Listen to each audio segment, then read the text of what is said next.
vocation to discern, all kinds of things that go all the way through. But the one that I wanted to share with you happened to me when I was around between 35 and 40 years old.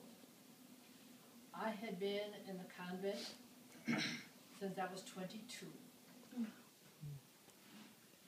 And I had had a struggle deciding that, but when I entered the convent, when I finally made that decision, I put on black clothes and I locked myself in the monastery, and I was never going to leave. I was happy as a lark. Figure that one. Okay. So clearly I was within the Holy Spirit. But anyway, things changed later on, and it became a little bit different, and we didn't wear the black anymore, and we wore all that kind of changed.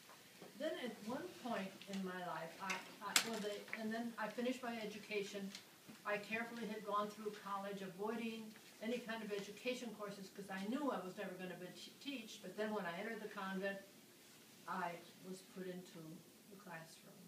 So I had to get a whole bunch of education courses, and I had to do all of that. So I was educated to the teeth, That's what they do with nuns, get really educated.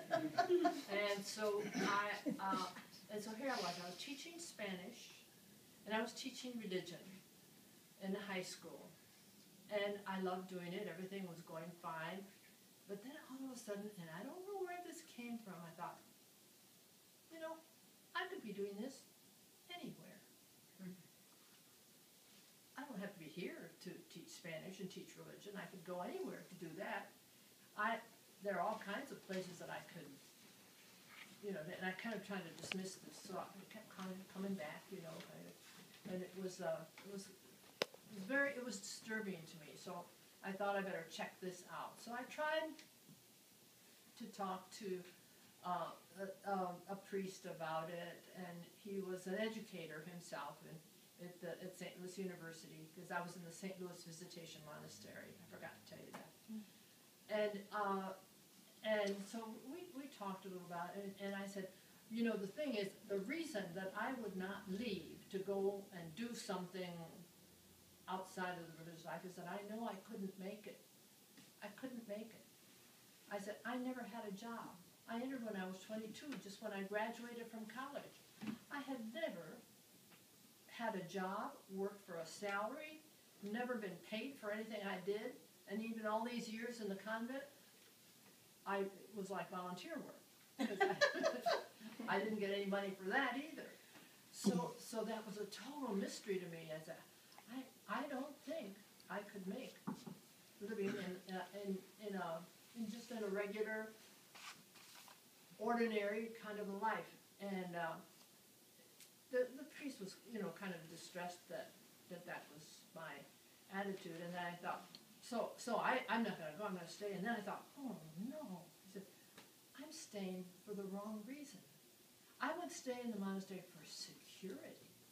I'm supposed to be here for God. I'm supposed to have chosen God's way, what God wanted me to do. And I said, and the conflict that entered into my spirit was unbelievable.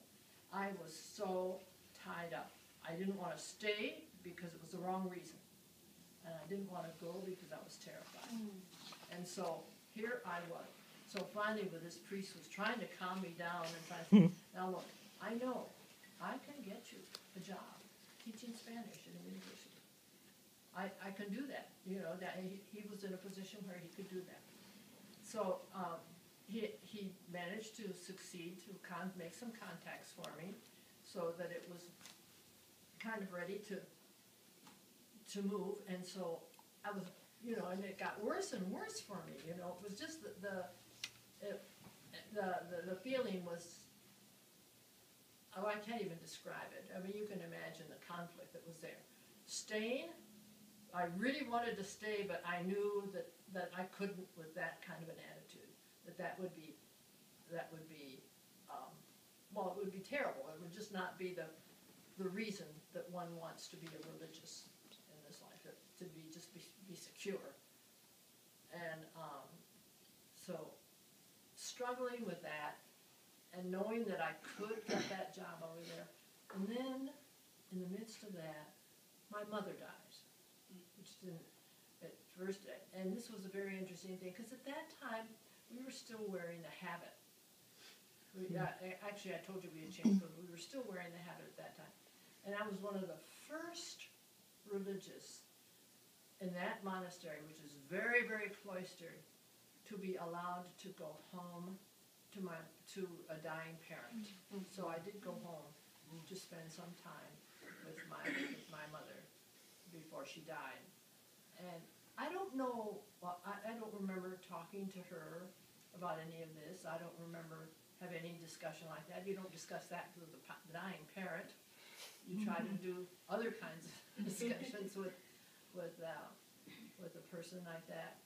And that was a very interesting trip because I'm from Mexico, you know, and my mother was in Mexico, so I had to go down to Mexico to visit with her in my habit, which was prohibited in Mexico because there was a religious persecution down there. And on the books was still all that thing about anti-religious and religious weren't supposed to wear their habit and all that kind of thing. But I went down in my habit, and it was just a whole different experience. But then when I came back, it was all resumed again, you know, this agony that I was struggling with. And as things went on, after a while, and this was a period of time. I mean, who wants to make a decision with that kind of agony, you know? There was a lot of fear in me. There was certainly unfreedom. There was just, all of that was there. Then I got a copy of my mother's will. And I could not believe it when I read it. It said, and for my daughter, I leave this trust fund. If she were to ever leave the monastery, this trust fund would be hers. Mm-hmm. How did she know? What did I say? What was there? What was there? At that moment, when I read that, and it began to sink into me, I knew I could make it out there.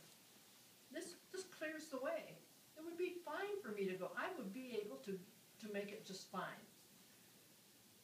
And all of a sudden, I was free. All of a sudden, the freedom just, it was like I was going to make a choice all over again, whether I was going to continue as a religious or go and teach Spanish at a university somewhere. And it became so clear to me. The freedom just flooded back into me. The fear left, and I was able to choose. It was like entering the convent all over again for the first time. And that was what I could choose that so freely. It was an incredible, wonderful experience. Now that was a time of, and that's how discernment happens for me. There's this terrible struggle. There's always this kind of struggle in this period where you're struggling. And you don't know what to do with this pain and this agony. And then there's just some intervention that comes and touches and relieves that and brings freedom and it brings peace. And I think those are the two results of any kind of a discernment, is freedom and peace. It happened that way when I entered the convent the first time, big, long struggle, a word spoken to me, freedom, peace, and I was able to make the decision. The same thing happened when I was in St. Louis for a long time, and we were choosing. How am I doing time-wise? Excuse me. You're 9 minutes. You've got 11 to go. I have how much more to go? You can, as long as it takes. Okay. But then when we were coming from St. Louis up here, it was another struggle.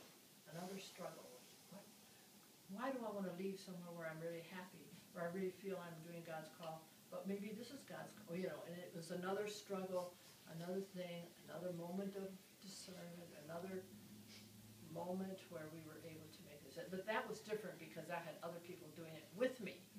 The other ones were by myself, and they were hard. They were hard. But I just want to say that it was, those qualities, the struggle is there.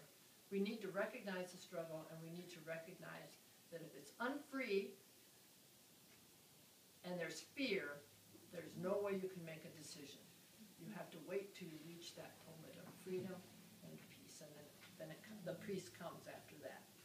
That's actually the story that I wanted to tell, but I could go on and on, but unless you have any questions about that you would like to ask. Wonderful story. Thanks for sharing. Thank you for just, it was, thank you. So this was like about 1970 when you were going down to see your mother?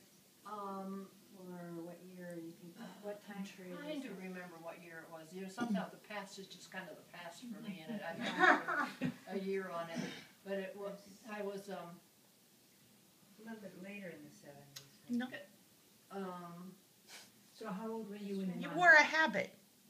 I was still in the habit when I went to see my mother, and then we were in the process then of beginning to change. Probably the early 70s. Yeah, Probably it probably right, was. because It probably we was. changed. So, but you know that age around there between 35 and 40.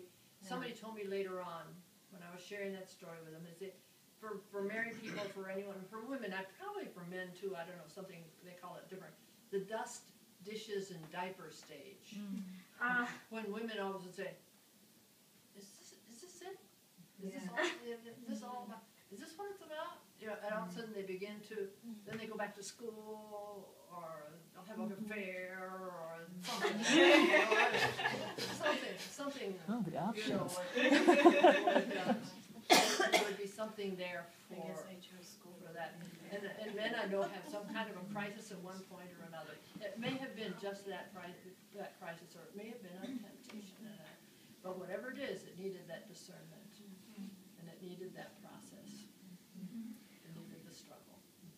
So before you made a decision throughout your life, you always made sure you didn't have any fear about it at all, or you just kind of knew. I think you have to recognize the fear, and I don't think you can make a decision out of fear. Sometimes we do, and I don't think it's a good idea. But I do think we make decisions out of fear, and that's why I get so upset when the government tries to make us fear to make a decision.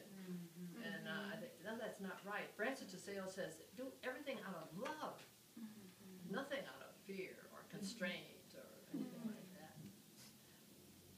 So fear is something we have to recognize, and you know, and I don't know whether that's always the case, but it has been for me. Well, I would say for me, I think sometimes I have to feel the fear and do it anyway. Yes. That courage is fear that said its prayers is kind of how I look at it too. So, but usually what happens for me is I'm making a decision that I'm afraid to do what it is I know I'm called to do. So I'm feeling afraid. It would be like being afraid to stay. Yeah. In your story, it would be like being afraid to stay, but know that that's what I need to do. Yes. Or if you were called to leave and you were feeling afraid to leave. Yes, exactly. So I think that for me, change always comes with fear. Oh. But it's about recognizing the fear. For me, I have to Recognizing it. recognize the fear and just pray my way through that.